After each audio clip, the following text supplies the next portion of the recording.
I was jamming, bro. Damn, that's some fire. Let's go. I'm excited now. What the hell's going on with Nick? Looks like Daniel Ricciardo, man. Man, that got me hyped. In a second. Damn. All right. What's going on, everybody? The pit crew is in the house. Welcome to Hitting the Nobody in F1 talks like that, right? The pit crew's in the house. Hitting the apex. Let's go. I mean, we're revolutionizing the sport. Yeah, we definitely are. Trendsetters out here. Woo! Revolutionizing the sport. We are breaking the barriers one show at a time. Oh man, what's going on, everybody? How you guys doing today? How's everybody doing? All my brothers and sisters here. How you guys holding up? Well, I mean, for me, I am in an apartment with broken down AC. Manny. All right, so we'll have a debrief after the show on rhetorical questions because you're supposed to say you're doing good, bro. That's it. All right, that's what that meant. I just banged my foot on the table, man. It hurts. Let's talk about that for 10 minutes. Oh man, listen up. You know, we're hyped actually because the previous show, the King show that me and Vish were on, Larry Bluesinger, if any of you know him, crossover battled COVID, and you know it was looking grim there for a while, and he pulled through, and he was on the show, and he's a legend, and so he went on and on and on, and we're not going to cut that guy off because that guy had some great stories, and that guy is the man. So, but here we are. It's Monaco Grand Prix. Pretty, you know, as usual, a little drama in Monaco, and but at the end of the day, I think that was interesting outcome as Sergio Perez does win and score a P1 on the podium for Red Bull. He ran an excellent race. He drove an excellent race. So. We'll have that. We'll definitely give a summary. So let's kind of jump into that real quick. Let's review the predictions first and foremost because I think that Moni, we didn't get your prediction, but it's all right though because you can tell. I mean, now you can tell us. I had Checo winning it, and we'll be like, oh yeah, you know. That, I would believe it given her Checo fandom. True. So this is true. So, you know, let's just give benefit of the doubt there. We'll go with Moni first. Moni, what was your prediction? Who did you have winning the race? Listen. As much as I wanted it, I was going to say Leclerc. I was like, I'm just going to let him win his home race. Yeah. So I said Leclerc. In my head, I was like, I'm going to go with Leclerc first. Then I said Checo second. And then I went for Verstappen third. All right. Yeah. Fair enough. Any surprise top fives that you had? Me? Yeah, you. Sainz. Science. That was just to make me upset. Thank you. Though. Perfect. Yeah. Sorry, no. I had to say it. I had to. Good job. Ruffle vicious feathers. Sorry. All right. Nick, Leclerc, Max, and Hamilton with Bottas finishing fourth. None of those happened. Good job, man. They did not. Good job. Today. I struggled. That's all right. I think a lot of us struck out because Manny put Leclerc, Hamilton, and Russell with Gasly as the top five, and none of those happened either. So congratulations to Manny. Vish, you had Max. What happened? What? Yeah, sure. Vish had Max, Checo, and Hamilton, of which none happened either. But close. You had two Red Bulls in there. Okay, so we'll give you that. And the Williams ahead of the Haas. Did that happen? Ooh, no, Haas did not finish. None of them. No. So you did. Score! Yeah, so you won. You got it. Yeah, damn freaking Mick Schumacher couldn't keep it. You got it. I am the worst at prediction. I'm pretty sure it's the first thing I've gotten right. I haven't even gotten the third place driver right yet. That is it. You were the closest one. I finally got one. Dude, so the Haas, in the same lap, whenever Mick crashed, that's when K-Mac retired. He had a water leak. That's awesome. No, that was hilarious on the broadcast because they show Mick Schumacher crash. Well, no, it's not hilarious. He crashed, but they showed him that's Mick Schumacher. They cut to Kevin Max. Was like, wait, no, it's not Mick. It's Magnus. He's standing there outside of his car. It's they're both out. Yeah, that was brutal. I had Leclerc, Max, and Sainz, so I did okay. I had two guys in there that finished on the podium. Switch the 2 and 3. I think a lot of us had Leclerc home race. Look, he won the pole. He was. I mean, he was. Whatever. Vettel in the top 5. Didn't hit that, but he did finish in the top 10. Right, so not bad, not a bad showing for Vettel in the Austin Bull, as we like to call it. So that was interesting. What was let's take a look at something here. Everybody's take, yeah, man. Let's do that. Let's do a little round table take on the Monaco Grand Prix. We'll start off with you, Manny. Wow, so where to begin, right? Race didn't start on time. It felt like whoever was in charge of that really didn't really know what to really do. What was it? A 45-minute delay. Lots of mixed communications. Oh, it's gonna rain. Oh no, it's not gonna rain, but there's a black cloud coming across over there. But it's like, well, the race is over here. Why are we worrying about what's going on over there? And then obviously we all know the whole chaos that the pit lane is, right? And it's like everybody is on top of everyone. You're seeing everybody just pushing 5 tires on a rack, just pushing it towards wherever the car is. And it's like total chaos. And then we are here as fans just watching this. We're like, okay, is this race even going to happen? First, I guess quickly, let me just say out of it. I think Ferrari once again blew an opportunity. I don't blame Leclerc. It's very unfortunate. I don't know how to explain it. It just happened. And Red Bull just took advantage of what Gasly was doing, and they figured, hey, let's do that as well. And it worked out for them. And unfortunately, we all know that, if, this, not saying that it will happen, but this might be the last race in Monaco for a little bit, not saying that it will. But Alonso kind of kept us all in the loop in telling us, yeah, this race is really outdated. Because towards the end, you saw the Alonso train just taking place, and that was not fun at all. I don't care who you are, unless you're a Red Bull Ferrari fan. You basically watched a simple picture at one time of the whole freaking map, and it was like 1 through 4 here, and Alonso and company the other way. That was not fun at all. So Vish, talk to us. Yeah, I mean, Manny kind of hit it on the head. It looked like Ferrari was in control, and then they weren't. I think they caught Leclerc between 2 strategies. They waited too long to go to the inters, and then he didn't get the full advantage of having that pace because they were significantly faster. The game everyone was playing was, if I go on these inters, I'm going to be way faster than people on wets, but once I catch up to someone, I'm screwed because you can't pass anyone. So true. What's the time differential? And Red Bull got that right. Ferrari didn't. There's another reason we'll talk about, I think, later in the news section on why Ferrari might have gotten that wrong when they maybe didn't get it wrong. There was some Williams issues there that big time impacted both their drivers. But yeah, it's Ferrari. They always find a way, whether it's their fault or not. It's just, they get the fastest car and they don't finish it and they don't convert it.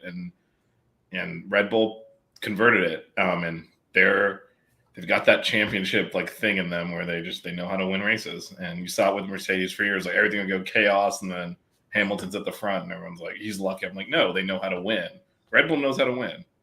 Yep. They trust and I think one of the issues Ferrari has is they don't trust themselves. Red Bull has that confidence of a team that knows we're the champions, we can win this.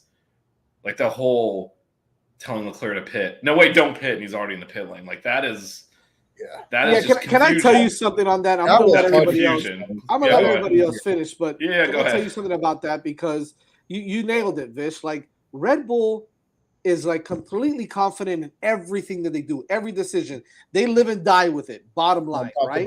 They live and die with it. And to be quite honest with you, I know for any of you put that Red Bull got lucky. I don't think it's lucky. They're just really good. They're really good. They know how to strategize properly. They gamble when it's the right time, and they have 2 drivers that are willing to risk it. And that's not saying anything about Ferrari, because right now, if you ask me, Leclerc is willing to push it. He's willing to push, and he's willing to take risks, and he's willing to drive the way that he needs to drive to win, to beat a guy like Max. But Ferrari, if anything, it's Ferrari that's holding him back. Sainz, I can't say the same, although he's obviously had 2 solid races back to back. He's looking a little bit better, looking like he's getting a little more comfortable. He drove really well this past weekend. But Vish, you nailed it, man. Ferrari needs to let these make up your mind, flip a coin. You do this and stick with it, and let Leclerc drive his race. And Not one of the things that ends up happening there is you end up between two strategies, which is slower than either strategy if you just picked either one of them. And the gap Leclerc had they just pitted him for inners when everyone else was pitting for inners and let him run through and then switch back to the hards, he probably would have won just because of his pace advantage. Right. Or if they had held him out like they did Sainz and just gone straight to hards, he probably would have won. They pitted him in like different gaps, and they ended up in between two strategies, and that's why he lost a ton of time. That's why he was pissed. Yeah, that's why he was pissed. And they clearly realized they made that mistake when they pulled him into the pit the second time. They should have just left him out and tried to use track position. Especially at that point, they weren't sure if Sainz was going to come out in front. He obviously came out just behind Checo. Had he come out in front, he could hold up the pack and allow Leclerc to come around and pit and come back in front, which is probably what they realized after they already told him to pit and double stack behind Sainz. So it's the indecision is just bad in F1. Again, going back to Mercedes, we saw this for years where they would split strategies between Bottas and Hamilton, and Hamilton would invariably win. And they'd say, how come Hamilton gets the better strategy? It's like, no, he's faster. If you'd switched him, he still would have won. But just fully executing a strategy that makes sense gets you further up the field. And Ferrari constantly like, oh, wait, do this. Wait, never mind. I mean, we saw it, I think it was Imola, where Leclerc ended up crashing, but he wanted to pit, and they said, absolutely not. And then they pitted him and he crashed. It's like, what happened? You just said not to do that. Like, it doesn't make any sense. I don't understand that organization there. And just to touch on one other thing before we go to Moni, Nick, what Manny said about kind of the chaos at the beginning. I mean, I cannot believe the organization is this much worse without Michael Massey there, but they need someone in charge. They're trying to do this by committee. Michael Massey, wherever he was looking at this like. Well, at least it was one. At least it was one person, so they can just make a decision. Like this whole by committee thing. They went out. They did a few installation laps, right? It was drivable. These are Formula One drivers. They said, no, we're going to pit. So now you have to wait for basically the rain to stop because you're already decided you're not going out if it's like marginally raining. So everyone's just sitting around. And then the same thing happened when Ocon hit Hamilton. They gave him a penalty like an hour later. Like, what was that? It was after the red flag. They're like, oh, 5-second penalty. I'm like, what? He already ruined Hamilton's race. He hit him and blocked him. And the only people that benefited are like Vettel and I forget who else was behind him that happened to be within 5 seconds at the end of the race, and he dropped out of the top 10. Like, it barely punished him. It was bizarre that they gave him a 5-second penalty like an hour later. Like, who's in there making decisions? You got to do that immediately. In fact, just get in the horn back, give him the position back. Done. It was Bottas, I believe, who also benefited from the penalty. Yeah, good call there, Nick. Yeah, it was Bottas. But what you actually should do is just immediately make a decision. Again, there's no one in charge anymore. Everything's committee. So he probably debated it for an hour and then gave him a 5-second penalty. But it's just like, all they had to do was say, hey, he had overtaken you, you hit him, give the place back. It's better for Ocon, it's better for Hamilton, it's better for the racing. Instead, they waited until after the red flag and gave him a 5-second penalty after they restarted. So he didn't even serve it in the pits, even though like the whole race stopped. Like it was just this thing is so disorganized right now. Moni, give us your take. I know that you missed it first time, but hopefully you got to see it again. Okay, well, first of all. Oh God, I know where this is going. No. Oh. No, did I miss something? First of all, I was like, oh, here we go. Okay, so as my fellow teammate, for me, this is like the sentence of the weekend. My fellow teammate, Max Verstappen, as he said wisely, this is typical Monaco, isn't it? That was literally the sentence for the weekend. That did it for me. I was like, retweet. That is typical Monaco. Verstappen, you're right on the dot. Second of all, everyone, collab with me. That's what I thought. Thank you, guys. Thank you. Thank you, Moni.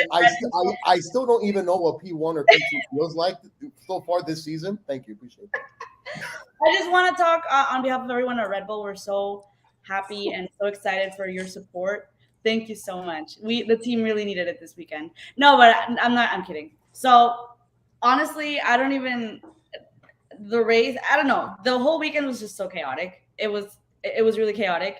The race, I enjoyed it. I had to rewatch it, by the way. I'm not here to lie. I had to rewatch the race because I had something else going on. Okay, I thought you actually like intentionally watched that thing twice, and I was like, we might need to call like a mental health specialist. Not today, and for this reason.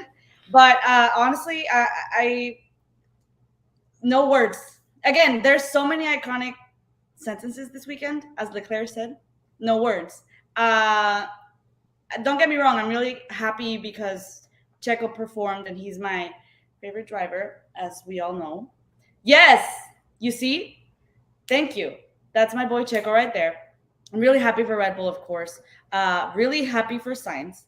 I think he deserves it. I've been rooting for him, even though I've lost a little bit of faith in him the last couple of weeks. But I think he recovered. But yeah, to be honest with you, chaos. That's it for me. Chaos the whole weekend, and chaos in practice, chaos in qualifying, and then it kind of just like transferred and got even worse during the race. So chaos. Nick, talk to us. So I'll bounce off of what Moni and Vish said. Pretty much, this is Monaco's last year under contract. I know they're probably going to have it renewed, I'm sure. But right now, it's the last year under contract. They're going into negotiations. And from a race standpoint, this was a complete mess. Like with Vish said, the FIA racing directors with the red flag at the start of the race and more, it clearly showed that they had no clue what to do about bad weather conditions, even though we've seen races in worse weather conditions than that. And so to delay it that long was just dumb. And then also, penalizing Ocon an hour after the incident happened and after the red flag, so that way, Hamilton couldn't gain any momentum really. It didn't benefit him. It didn't benefit Ocon either. So that was a terrible decision by them. I'll go to Ferrari and how I've said time and time again, their strategies is what could be their downfall this season. And so far, in some of the races, when it comes to their strategies, it has really hurt them. I believe it hurt them in Imola, and it definitely hurt them here in Monaco with Leclerc, who clearly was out in front, and I believe he definitely had a legit shot at, winning the race or at least getting a podium. And because of, their mistakes, the team's mistakes, he got neither of those. So, hats off to Checo for taking advantage of that and, running a great race and holding off Sainz at the end. I know, like I said, it's difficult to pass, but, he still was able to hold him off and he didn't make any mistakes. And, Verstappen, he didn't have a great race weekend, but, he was still able to find his way onto the podium. Sainz had a really solid race weekend, and he was able to get into P2 and then almost potentially get into P1. So he had a good bounce back weekend as well. So but all in all, Monaco is just a mess. Speaking of strategy, right? Before we get into driver of the day, and we spoke about this, Vish, you and I, because I asked you this question. As far as their pit strategy at the end, right? Choosing the hards over the mediums, with the thought process that, hey, maybe the mediums aren't going to last as long, and it's going to give them an opportunity to be able to overtake the Red Bulls, and them being Sainz and Leclerc. I think what happened is they ran out of laps. Excuse me, they ran out of time, right? Because at the end it was timed as opposed to laps. I think that they ran out of time, they ran out of laps, and however, again, the strategy could have been different had they known that they had all the laps, right? They had all, and the strategy could have been different for Red Bull also. But I still think it wasn't a terrible strategy, right? A lot of people are going to say that it wasn't the best because hindsight's 2020. Now you look back and you say, well, hey, had they gone to the mediums, maybe they could have because they had the pace.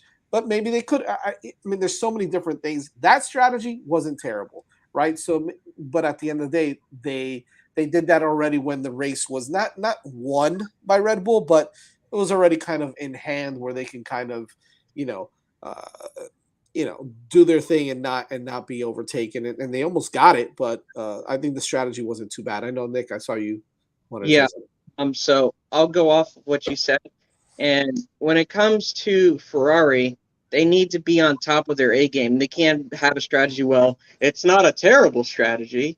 They need to have a winning strategy because they're going up against a Red Bull team that was this close to winning the Constructors' Championship last year and controversially won the Drivers' Championship last year. So this team knows how to win. They know how to fight at the top. Ferrari has had a past few years where they've been, fighting it just to get at the top of the midfield. And now, that they're considered a championship contender, they are constantly fumbling the ball. And so, to have it wasn't terrible mindset for strategy is not a good mindset to have. They need to have the winning strategy. Well, I do think though under the red flag, after we got to the red flag, they had to be on a different strategy than Red Bull. It's impossible to pass there. You need to somehow get an advantage. So Red Bull smartly went to the mediums because they were first and third, so they were leading kind of their opponent car. And those tires heat up more quickly, so they're worried about the restart and making sure they stay in front. So Ferrari, knowing that, had to do something different. If they went on the mediums, they would have worn at the same rate, and they would have just been sitting behind the Red Bulls.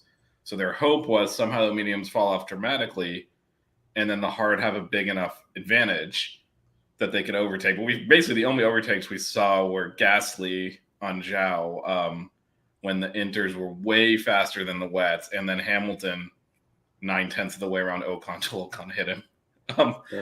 Other than that, there was no, and we saw what Alonso did, which we can talk about in a minute. But it's impossible. So we got a split strategy. So I think that was actually the smart thing. Going on the same tires at Red Bull at that point wouldn't have.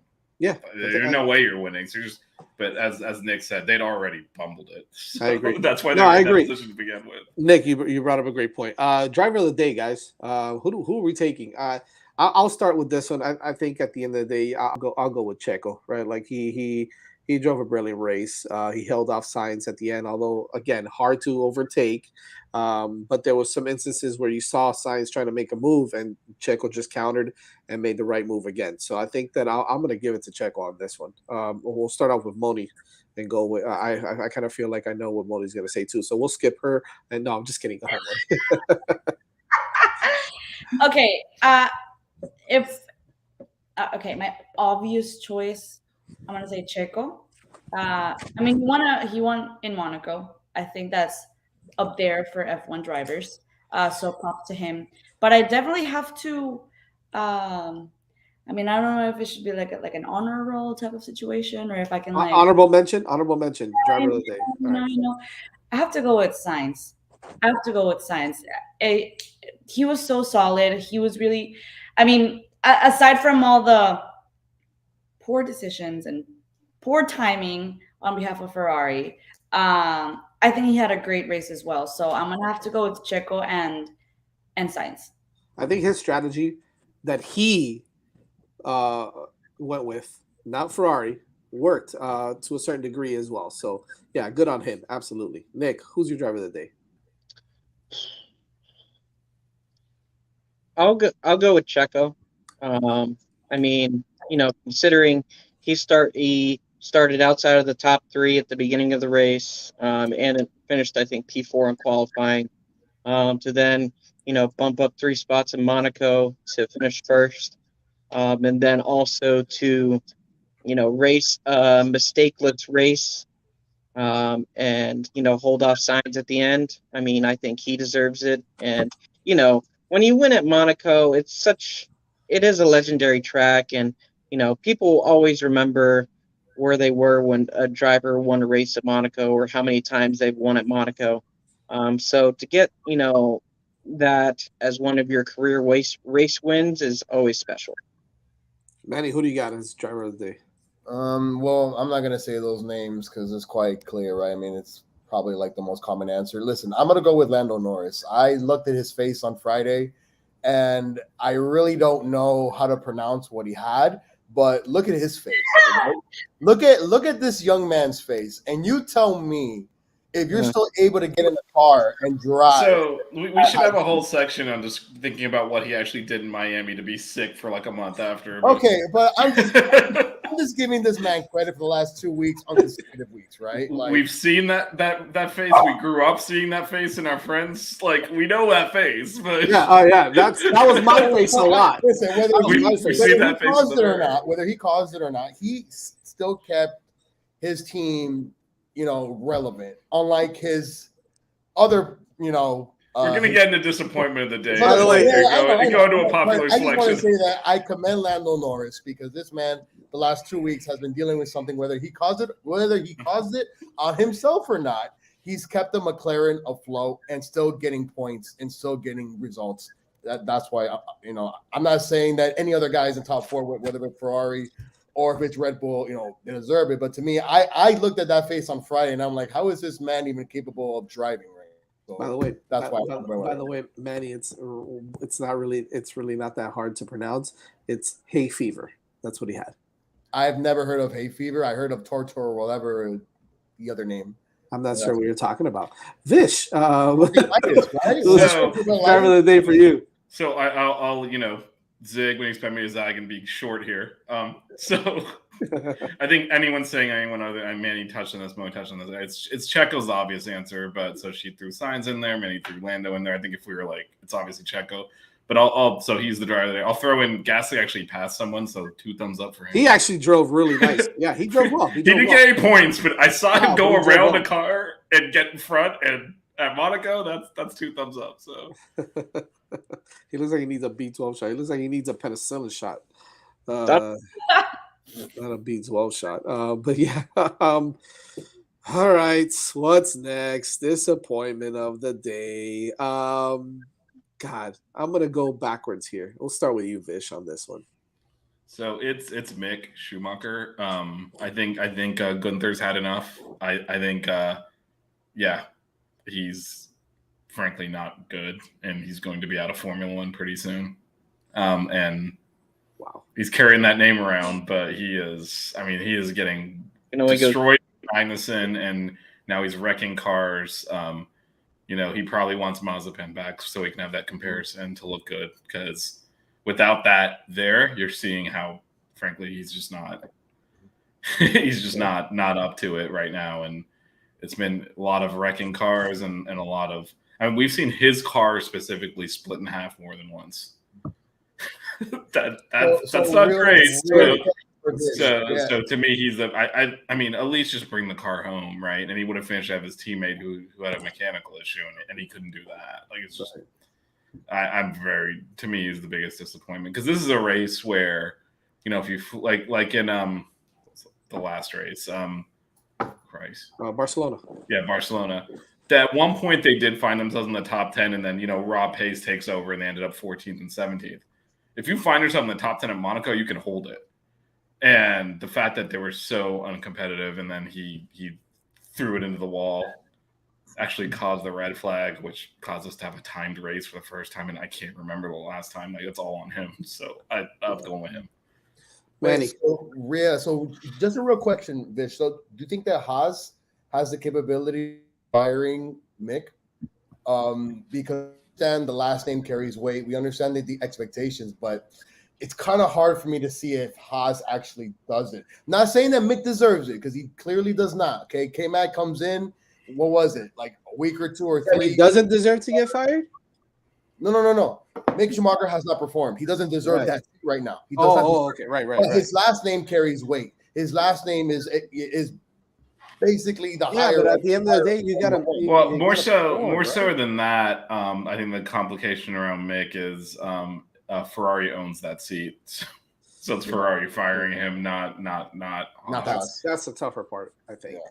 But honestly, if they could fight, if Ferrari would let them, and someone came as a pay driver, he'd be on Keister. Look, I didn't cuss.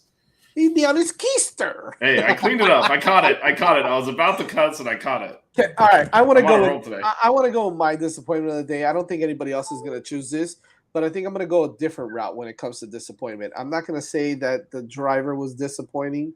I'm going to say that the situation was a disappointment, and I'm going to say Charles Leclerc. And it was disappointment for him in Monaco. It's his home race. Strategy didn't work out. He had an opportunity to win, and it was a disappointing finish for him. I'm disappointed to see that Ferrari did not allow him to really, showcase how well he was driving all weekend. And I just think it was disappointing as far as driving. He drove fine, right? Like there was really nothing wrong with the way he drove. He was managing the tires when he was in the lead. He was doing all the things that he needed to do right. Ferrari kind of screwed that up for him. So I'm disappointed in how it ended for Leclerc, finishing right outside the podium. That's what I'm going to say about him as far as disappointment of the day. So I won't really say disappointing driver of the day. Manny, what do you got? All right, so I'm going to give an honorable mention in Latifi. This man, we expected it. But are you really disappointed by him? This man crashed during. By the way, he also said again, I don't know what happened. You know what happened? I don't know what happened again. Car didn't turn. and then the F1 podcast, Alex Albon. Have you heard what happened to Latifi? Have you heard why his car didn't turn? And I was like, no, not really. It's like, bro, this is too much. Okay. Another disappointment. It's not Leclerc. It's just Ferrari themselves, man. And I think, Jazz, you nailed it when we started saying that Red Bull right now trusts us with their gut and they go for it. Ferrari right now second guesses. And you cannot do that, especially on Monaco where there's no overtaking. Yeah, you're the quicker car. You're quicker on turns. Guess what? You can't really pass anybody. So, once again, he's leading it. Come in. No, don't wait. Those type of situations and strategies doesn't benefit anybody. And again, like Red Bull has this thing of saying, you know what, we're going to go with it. If it works, great. If it doesn't, it is what it is. Ferrari, the last couple of races, and Imola last week, unfortunately, with the whole, he wasn't able to finish. And then now it's costing them, races that they should be winning, right? It's costing them construction points. So has to be, I think, Team Ferrari. Not Leclerc, just Team Ferrari. Nick, who's the disappointment of the day? I'll go off of my picks and I'll pick Bottas as my disappointment, considering his experience overall at this track. I know he finished in the top 10, but it was only really because of a penalty to Ocon that he finished, 9th instead of 10th. So I really think, this was a race where he could have just had like that one really solid lap in qualifying to get him up near the top 5 or top 6. And then, and we all know that there's barely any passing in Monaco. So all he had to do is pretty much hold it there. And he could have, had like another solid, potential top 5 finish. And for him to, not really even come close to that, even in an Alfa Romeo, he's been performing well in it. To not even do that was pretty disappointing in my eyes. Moni, what do you got? My disappointment was Sebastian Vettel because I was like, who the hell did you just say? Esteban Vettel. I got it at the end there. Sorry. ¿Cómo es? Sebastian Vettel. Yeah, you got it. You got it right. No, I did say it correctly. That was fine. Yeah, it was fine. I just thought it was funny. Thank you, Vish. Esteban Vettel. Right. I'm curious to see why him finishing in the points is a disappointment, but go for it. No. It goes this other guy. I can see. Hold on. He was my disappointment because personally, when I watched him in Barcelona and he finished 11th, I believe he did. And then in qualifying, he was able to make it 9th. Personally, in my eyes, I was like, let's see if this guy can catch a groove. And he kind of did. He finished 10th. No? He finished 10th? Yeah. Personally, I thought he was going to do a little bit more. So he was my disappointment just because I've been observing him since, Barcelona. And to see if he caught a nice little groove, and he kind of stayed at the same level for both races. So Sebastian Vettel There it is. Clement. Sebastian Vettel. I like it. Do one more disappointing driver. Sorry. I'm gonna go with my team and go Ricardo. It's time for a Piastri, Nick. It's like buddy. even Mick Schumacher could do better. Okay, and that's even Latifi could probably do better in that McLaren car right now. And the fact that he's not even competitive in the car. It's like he can't even finish inside the top 10. And Norris is pretty much, fighting for P5 most of the time, and then, he'll get the occasional lucky P3 like we saw earlier this year. But yeah, I mean, the fact that he's not even competitive is just, it's so disappointing to see. And because he's also one of my favorite drivers personally, it's sad to see like how far like his regression has gone since, leaving Red Bull, then go to Renault. He didn't do well there. Then he goes to McLaren, and it's just been pretty much downhill since. So I think everyone probably knows Nick and I are the resident McLaren fans here. Resident. I will say that, disappointment to me at least implies some sort of expectation of performance, and I have long since given up on this man. So I'm not even disappointed anymore. I don't expect him to be near Norris in the qualifying or in the start. I expect him to finish and get out in Q2 and Norris to get into Q3. Like, it's been pretty consistent. So at this point, I agree with everything you said. He was one of the best drivers on the grid at Red Bull. Was actually clashing with Verstappen because he was beating him sometimes, which is why he had to get out. Because they basically favored Verstappen over him to where he is now, where he can't keep pace with Norris. Yeah, this is a good question. Overall, his trajectory is a disappointment, but on a race-by-race basis, I don't really expect him to score points, and he doesn't disappoint in that sense. Well, Fish, I mean, the only reason that it gets me kind of into my mind of saying that this might be it is because when Zach Brown comes out with these comments, and it's not like he said it in a newspaper, he literally said it on Sky Sports, basically called them out. That has to, as a driver, as a vet that he is, that should make you, I guess, I don't know, right? Like, boil under your skin, go out there and perform. And it is. You don't have it though. You can't. Or someone could say I can't score 50 points in an NBA playoff game. Doesn't mean I'm going to go out there and do it. I'm not able to, and I don't think he's able to drive that car faster. I think he's whether the car doesn't fit his driving style, whatever it is. Like, I have zero expectation of him doing anything with it. I had the same case last year, and then all of a sudden he won that race. Do you see him as a McLaren driver next year? Yeah, he brings money. Fair enough. He's very popular. He brings attention to McLaren. He brings money. He brings marketing opportunities, and you gotta think, and disappointment. Well, but you also have to think, who else would they get into that seat? Norris is one of the fastest drivers in the grid, so you're not gonna beat Norris. You're looking for a number 2 driver. Their last number 2 driver was Sainz, and Ferrari took him. Right. You're picking after Ferrari, McLaren, and Mercedes and Red Bull. So, and you're talking about your second driver. So, who are you getting in there? Yeah, I hear you. I mean, there are not many other choices really when you think about it that way. But at the same time, it's still sad to see, considering how great of a driver he actually is. All right. The other thing, real quick. Sorry, I'm not letting you move on because I want to talk about this Leclerc stuff because I don't think he's blameless. I know the strategy is bad, but his emotional overreaction to everything, he's got to calm the hell down. Like, you're driving for a championship. Every time he makes a mistake, he's like, "Oh, I'm an idiot," and starts like a toddler throwing a temperature. It's like, calm down, drive the car. Well, then what's the difference? But they all do that, though.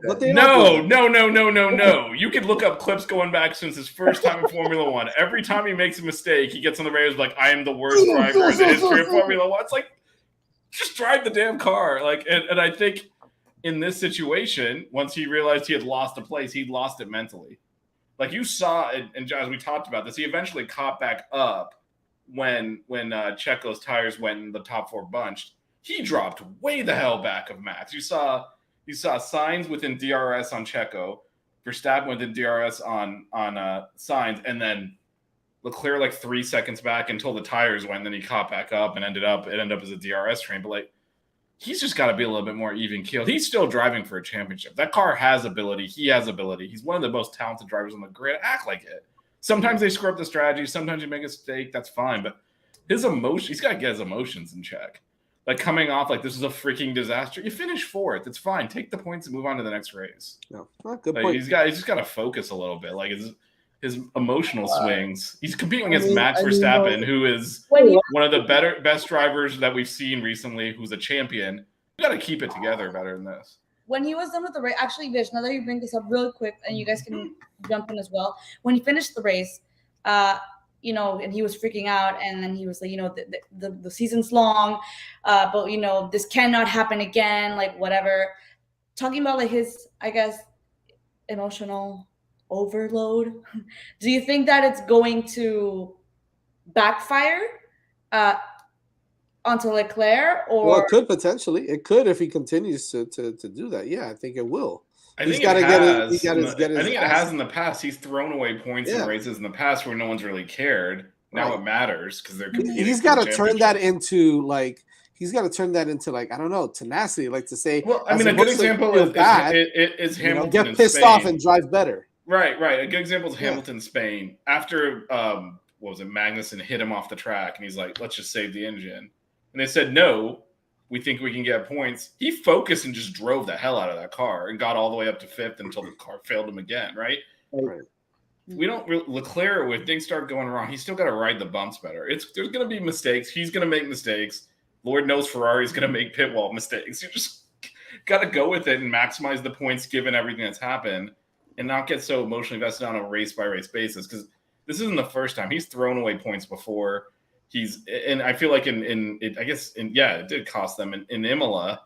You know, they went for the pit stop to try and catch up. It wasn't there. He should have just backed off and taken third at that point. So he tried to like send it in a corner that wasn't there and wreck the car. Like, sometimes you just gotta settle. Like I know it's hard for racing drivers, especially someone as talented as him, especially when he knows he has a race-winning car, to like say, okay, I'm going to take third place. I'm going to take fourth place. I need to just get these points. But that's how you win the championship. You don't win it by, well, sometimes you do if you're that dominant by winning every race. But assuming it's competitive, it's the turning the sixth place into a third place, turning the fourth place into a second place, not throwing away points that makes a difference. And he's got to calm down and just stop overreacting to everything. Now, so I will say there's one more point to this. I think Max. So just one more, or are we gonna go one more to the one more to the one more? Max actually, he's fought with Lewis towards the championship. He has experience in these types of things. Charles Leclerc has never been in this type of situation. You're seeing now little by little how, you know, he's now not saying he's feeling the pressure, right? But it's new territory for him. And then coming off a race where once again you're leading and you don't win it, obviously, you know, not being in there or not having been able to experience that.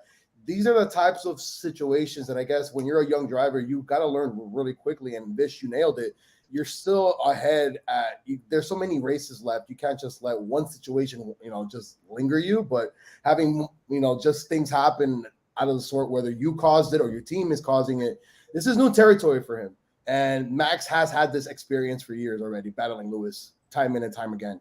He's now in a way where he's going to have to battle Max, probably battle the whole, you know, if it's only Max by himself, or maybe it's Max and Checo, who knows? But he's now going to start feeling that instant more heat behind him, right? So he has to really just realize that you need to just focus on what's at hand and control what you can control, and just make sure that your team is behind you in whatever strategy you guys end up wanting to do, and don't second guess, because that's one thing right there that it's shown when they've second guessed themselves, whether it's been a driver or the team. They haven't been winning races. So, yeah, I'll finish this with one more point. So if Leclerc, still has some struggles, as the season carries on, whether it's the pit strategies or whether it's him not finishing where he's expected to, will the mindset of like Formula One and the fan base change to, well, maybe he just wasn't ready to be, in the hunt, or, have all that pressure? What do you guys think? No, I think he's ready. I think he is ready, and I don't think it started this year with he's made mistakes in the past and overreacted to them. So I think it's just part of he's got to calm down. Mm-hmm. That's a great point, Fernie. Yep. So he's going to be seeing them for a long time. moving on. Speaking of points and speaking of getting, finishing in the podium, let's go through real quick before we get on to our next topic. The point standings from the drivers and the constructors. Let's pull that up real quick.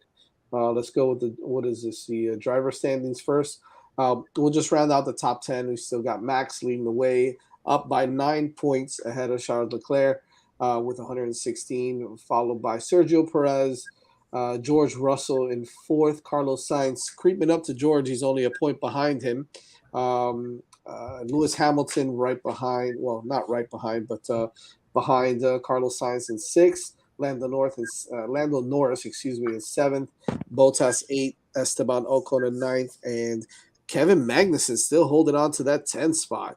Good for him. Oh, upgrades, huh? Yeah, man. Let's go to the Constructors Series real quick. Constructors Championship.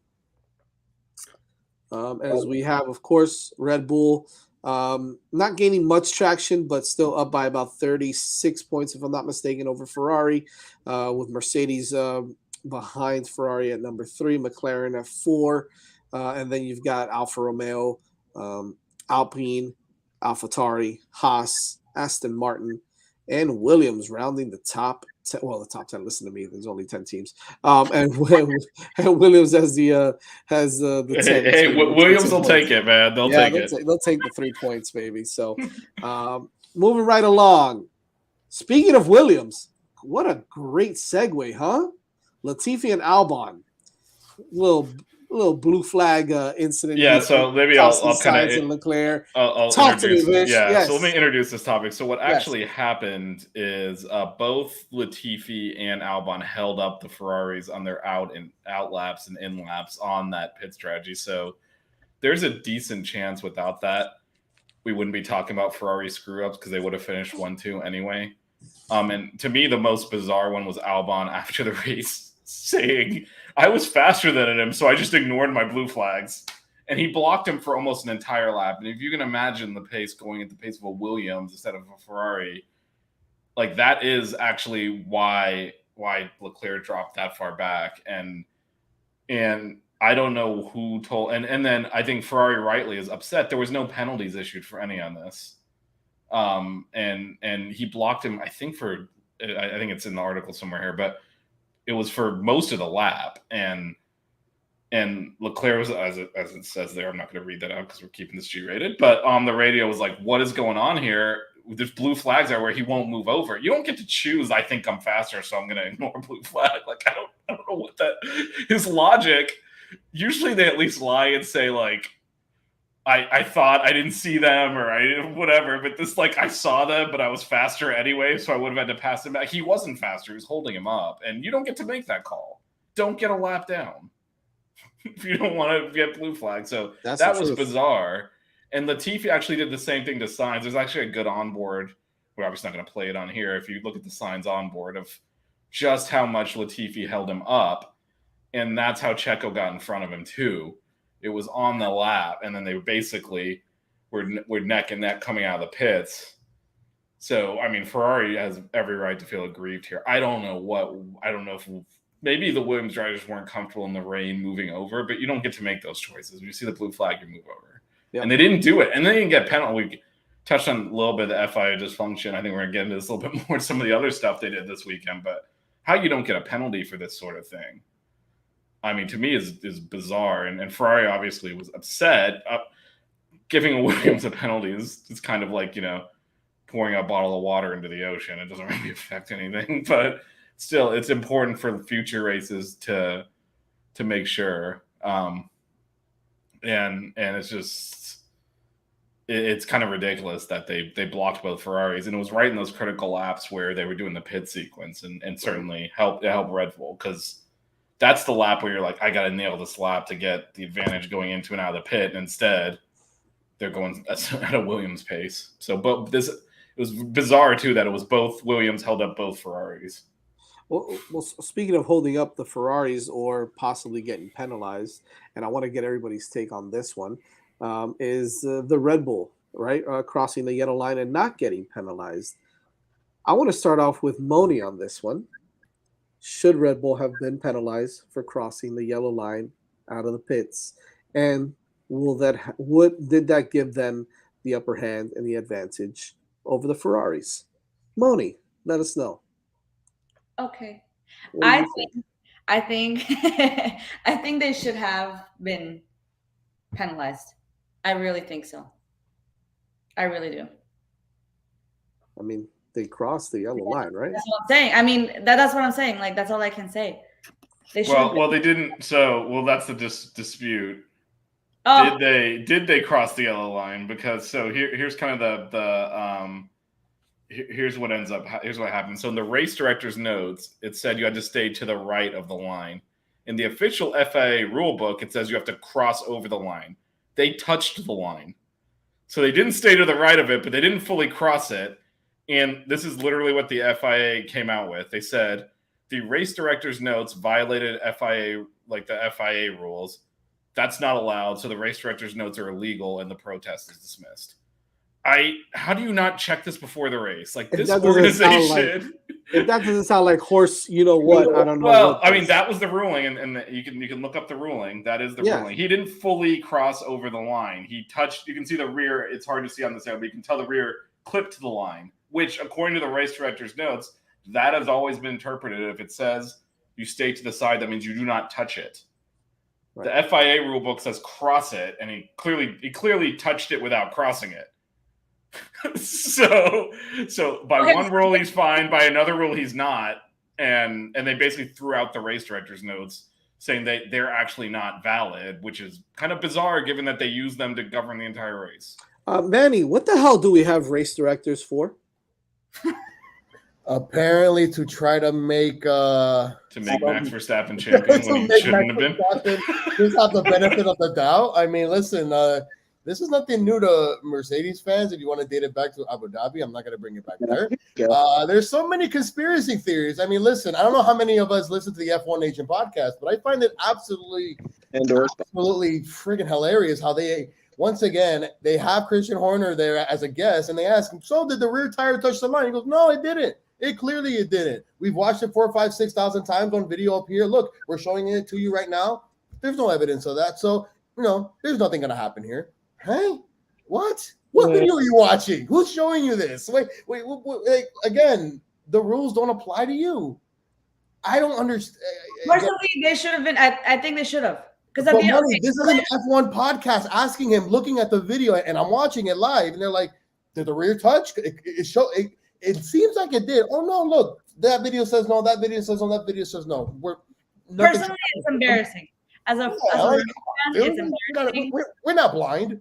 It's embarrassing. It's not even embarrassing. Embarrassing. Like, embarrassing is even worse. That's serious. Yeah. I will say this, though, guys. The way that the race started, right, with the whole commotion of the rain, like, come on, it's just common sense. And then the way that the whole race unfolded itself as well, it's like, come on. Like, if we thought that the delay was the only thing that we were gonna talk about in question, oh no, come on, it's Monaco. Yeah, come on, the whole thing was a freaking chaotic scene. Yeah, but the explanation they gave just raises more questions on if the race director's notes contradicted FIA rules, why didn't you correct them before the race? Like that. That's such a Red Bull thing to say, by the way. It could have gone either way. Get the hell out of here. It always goes one way. Yeah. No. I just hope, and I want to say, and I just hope if that was Ferrari, Mercedes, or McLaren, who knows, right? But it just begs you to ask that question: would have it been different, right? That driver would have been penalized? Probably. Like, if there's no ifs or buts. If maybe, no, probably. Sure. I don't know that they necessarily would have. I think the FIA definitely reverse engineers some of their decisions, but I don't think it's to favor a team. Vish, don't forget though, Vish, FIA makes rules on the fly as well. So right. But I don't think it's to favor a team. I don't think they did what they did in Abu Dhabi so Max would become champion. They did it because they wanted a last lap shootout and didn't realize it was going to make the sport look ridiculous. Yeah. It's like giving a team a fifth down in a football game because let them throw one more Hail Mary and then they catch it and everyone's like, the hell just happened? It's like, wasn't that fun though? That's exciting. They caught a touchdown. I was like, but it's illegal. Like I think in this case, ain't no way they were taking that win from Checo. Like, I'm sorry, that just wasn't gonna happen. Like he just was coming off of having to move over for his teammate, and he outqualified Max, and he overtook somewhat maybe illegally in the pits. That's what they're debating, but to me, like, there was no way they were going to issue a ruling that that took away that win. And also, I do think that would have been Sainz's first one. It would have been a bizarre way to win for the first time. I think they weren't touching that. I get it. I get that. So I think that led to the decision. So would they have done it to Ferrari or Mercedes? I don't know. I think it depends on the stakes. I think if Hamilton was up like he was in most past years, where he's up 100 points in the championship, and he did that, they probably would have penalized him. Right. If it was close, they probably wouldn't have. Like I think they reverse engineer their decisions based off of whatever outcome they want to happen, and that's why they're so inconsistent. The ambiguity is just killer here. That's just the problem. I agree. Guys. I mean, I don't know what else to think. I guess that line doesn't exist. I guess that object to the right is not Max Verstappen's vehicle, right? Like it's on the line though. It's over. The distinction is on versus over it, and that is the thing. The FIA rulebook's clear. You have to fully cross it. The race director said, touch it. So the ruling was everyone agrees he didn't fully cross it, and the race director's notes are legal. Protest dismissed. That's what they wrote. You can read the ruling. I don't know. I'm just saying this FIA is becoming worse than. I don't know. Guys, we got a fun one in a couple of weeks. We'll definitely kind of end it there because we do definitely have a pretty fun. We will definitely get into this next week though, about Max's dad having a meltdown. I mean, I can talk about it right now. He's wrong. Checo outqualified him and beat him in the race. And Jos Verstappen has drove in the night for old people like me that watched F1 back then. I remember when this dude was a driver. He's got a big mouth. Taking anything Jos Verstappen says seriously is probably not a good idea. Fair enough. I just felt that it was so unnecessary for this to come about the same time that Checo's extension gets announced. I'm like, really? Well, it's typical. It's typical. Typical. Yeah. It's just typical F1. It really is. Thank you guys for joining the show. Everybody who checked us out. Make sure you check us out on Twitter at F1_5 reasons and on Instagram at Hitting the Apex 5 reasons. As a matter of fact, and we definitely want to thank our sponsors because it's typical of what a great host I am that I don't thank our sponsors until the end, but we are going to thank our sponsor, and that's You Brake Will Fix. So let's talk a little bit about You Brake Will Fix. Repairs damaged wheels from curb rash, cracks, or bends, all under one roof with house powder coating, CNC machining, and polishing. They also offer new custom wheels and tires from your favorite brands such as Voss and Forgiato, Fuel, Off-Road, and more. They now even offer no credit check financing up to $5,000 for a new set of wheels. They also offer fast turnaround times on all repairs, and they even provide loaner wheels in many cases. You Brake Wheel Fix is your total automotive wheel solution located in North Miami, right off of Biscayne Boulevard and Northeast 146th Street. Check them out as they do some great work across all social media, from Instagram to Facebook. It's at You Brake Wheel Fix. So the letter U, brake, wheel like a wheel, fix. Or online at youbrakewheelfix.com. You can even give them a call, 305-748-0112, and schedule your appointment today. You Brake Wheel Fix, changing the way you see wheels. Again, make sure you follow us on Twitter at F1_5 reasons, on Instagram at Hitting the Apex 5R, right? You got that right? Yep. And make sure you subscribe to our YouTube channel, 5 Reasons Sports YouTube. Subscribe, hit the smash, or you can smash the like button, whichever one you want to do. You can also just press it courteously. No. Don't press it courteously. Smash. You don't have to smash it. Smash it and leave comments. Smash it and leave comments. Good or bad or ugly, I don't care. Just leave a comment. Make sure you keep it locked here every Wednesday night at 9:30. Next Wednesday, we'll definitely preview Baku as the Azerbaijan Grand Prix comes to town, but they go there. Make sure you check that out as we'll preview that, and of course give you the ever so popular pit crew predictions as well. Moni, Nick, Manny, Vish, thank you guys. It was a pleasure. And thanks for watching Hitting the Apex. We'll see you guys next week, next Wednesday. Bye.